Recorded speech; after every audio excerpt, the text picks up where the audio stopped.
قرآن کا پہلا پارہ اٹھائیے، وَقُلْنَا يَا آدَمُ اسْكُنْ أَنْتَ وَزَوْجُكَ الْجَنَّةَ فَكُلَا رَغَدًا مِنْ حَيْثُ شِئْتُمَا وَلَا تَقْرَبَا هَٰذِهِ الشَّجَرَةَ۔ اے آدم، جنت میں آرام سے اپنی بیوی کے ساتھ، حوا کے ساتھ تم رہو، جو چاہے کھا لو، جو چاہے پی لو، جہاں چاہے موج مستی کرو، لیکن اے آدم، اے حوا، اس پیڑ کے قریب نہ جانا، اس درخت کے قریب نہ جانا۔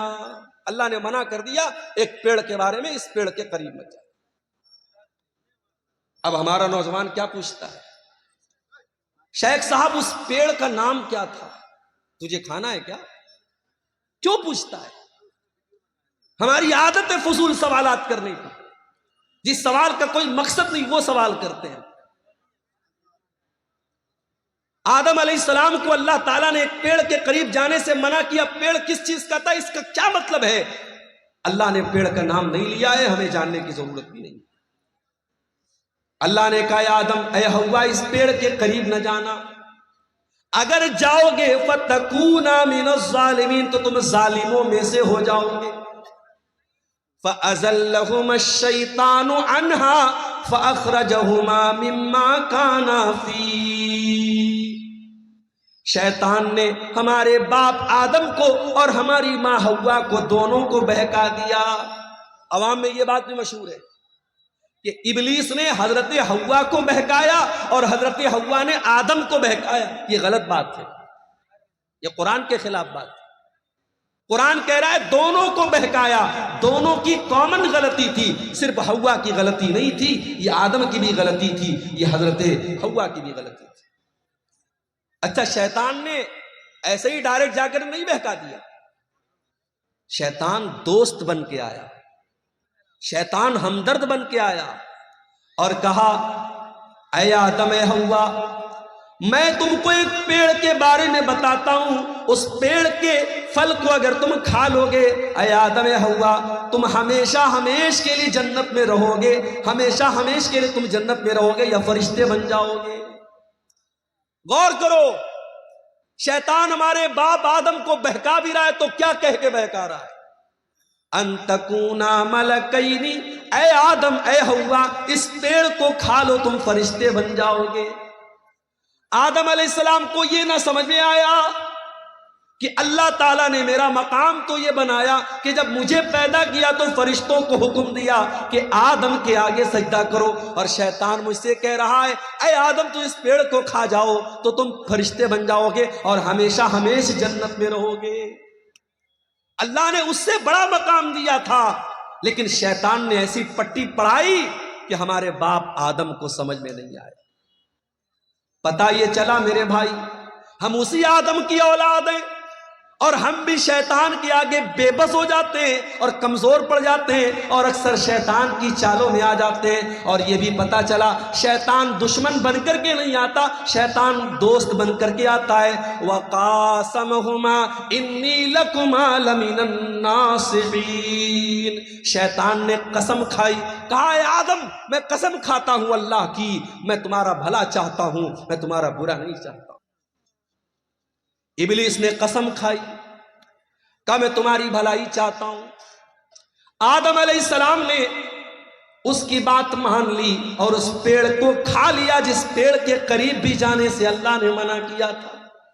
اچھا، اللہ نے یہ نہیں کہا تھا مت کھاؤ، اللہ نے یہ بھی نہیں کہا اے آدم پھل مت توڑو، اللہ نے کہا پھل کے قریب بھی مت جاؤ۔ آپ کہیں دیکھتے ہوں گے جہاں الیکٹرک پول ہوتا ہے اور وہاں پہ کرنٹ اور پاور ہوتا ہے تو اس پہ لکھا رہتا ہے خطرہ، بڑے بڑے دو اس میں کھوپڑی بنی رہتی ہے اور دو ہڈیاں بنی رہتی ہیں اور بیچ میں لکھا رہتا ہے خطرہ، تاکہ آدمی دور سے الرٹ ہو جائے کہ اس میں خطرہ ہے۔ جس گناہ کے بارے میں اللہ کہہ دے قریب مت جاؤ، اس کے قریب بھی نہیں جانا چاہیے۔ اللہ نے کہا تھا یا آدم تم اس پیڑ کے قریب بھی نہ جانا۔ شیطان نے بہکایا اور آدم علیہ السلام نے اور ان کی بیوی حوا نے دونوں نے اس پیڑ کو کھا لیا، اس کے پھل کو کھا لیا۔ اب جیسے ہی دونوں نے پھل کو کھایا، قرآن کیا کہتا ہے فلما ذاقا الشجرة بدت لهما سوآتهما وطفقا يخصفان عليهما من ورق الجنة. دونوں نے جب اس پیڑ کو کھا لیا تو دونوں کے بدن سے کپڑے اتر گئے اور دونوں ننگے ہو گئے. ہمارے باپ آدم بھی ننگے ہو گئے, ہماری ماں حوا بھی ننگی ہو گئی. ہائے ہائے, اب جیسے ننگے ہوئے. اچھا, اس کا مطلب کہ جنت میں کپڑا تھا, اس کا مطلب کہ جنت میں کپڑا تھا. دونوں کپڑا پہنے ہوئے تھے,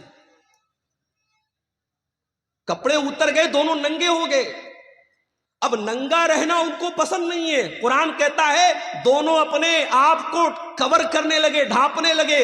جنت کے جو پیڑ پودے تھے اس کے پتوں سے اپنی شرمگاہ کو ڈھانپنے لگے. پتہ یہ چلا کہ ننگا رہنے والا اور ننگی رہنے والی عورت یہ حضرت آدم کی اولاد میں سے کہلانے کی حقدار نہیں ہے. آدم کا کلچر یہ نہیں ہے, یہ حوا کا کلچر نہیں کہ ننگا رہا جائے.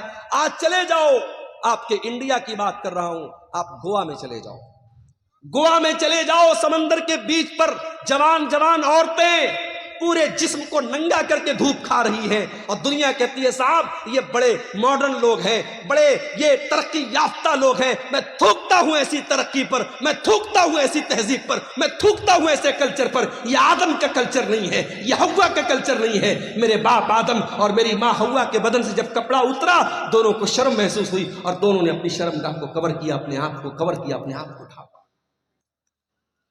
اب اللہ نے کہا اے آدم میں نے تم کو منع کیا تھا, اے حوا میں نے تم کو منع کیا تھا اس پیڑ کے قریب نہ جانا, تم نے پیڑ کو کیوں کھایا؟ اے آدم اے حوا تم نے بہت غلط کام کیا. میں نے بتایا تھا شیطان تمہارا بہت بڑا دشمن ہے, پھر بھی تم شیطان کی چال میں آ گئے. اب حضرت آدم کو احساس ہوا, حضرت حوا کو احساس ہوا کہ ہم سے غلطی تو بہت بڑی ہے. اب دونوں نے اللہ کی بارگاہ میں ہاتھ اٹھایا. قالا ربنا ظلمنا انفسنا وان لم تغفر لنا وترحمنا لنكونن من الخاسرین. دونوں نے پکارا اے ہمارے پروردگار ہم نے یہ غلطی کر کے اپنے اوپر بہت بڑا ظلم کر لیا, بہت بڑا اتیاچار کر لیا. ایک نقطہ بتاؤں, ایک پوائنٹ بتاؤں, کوئی گناہ کرنے والا کسی اور پر ظلم نہیں کرتا ہے, سب سے پہلے وہ اپنے اوپر ظلم کرتا ہے. جو حرام کام کرتا ہے, جو زنا کرتا ہے, جو شراب پیتا ہے, جو جوا کھیلتا ہے, جو نماز نہیں پڑھتا ہے, جو اللہ کو ناراض کرنے والا کوئی بھی کام کرتا ہے, وہ سب سے پہلے اپنے اوپر اتیاچار کرتا ہے, اپنے آپ کو ہلاکت میں ڈالتا ہے. ہمارے باپ آدم کی دعا ہمیں یہ سبق دے رہی ہے, ربنا ظلمنا انفسنا, اے ہمارے پروردگار ہم نے اپنے جان کے اوپر ظلم کیا ہے, وَإِن لَمْ تَغْفِرْ لَنَا وَتَرْحَمْنَا, اور اے اللہ اگر تو نے ہمیں معاف نہ کیا اور تو نے ہم کو نہیں بخشا, تو نے ہم پر رحم نہ کیا, لَنَكُونَنَّ مِنَ الْخَاسِرِينَ, اے اللہ ہم سے زیادہ خسارے والا, ہم سے زیادہ نقصان والا کوئی نہیں ہوگا. اللہ نے توبہ قبول کی. دیکھو غلطی تو ابلیس نے بھی کی تھی. اللہ نے ابلیس سے کہا تھا آدم کو سجدہ کرو, ابلیس نے کہا میں نہیں کروں گا. ابلیس نے سجدہ نہیں کیا. غلطی ابلیس نے بھی کی, غلطی آدم نے بھی کی, مگر ابلیس کا طریقہ یہ ہے کہ غلطی کر کے ڈھٹائی کرو, چوری کر کے سینہ زوری کرو, گناہ کر کے گناہ کی دلیل دو.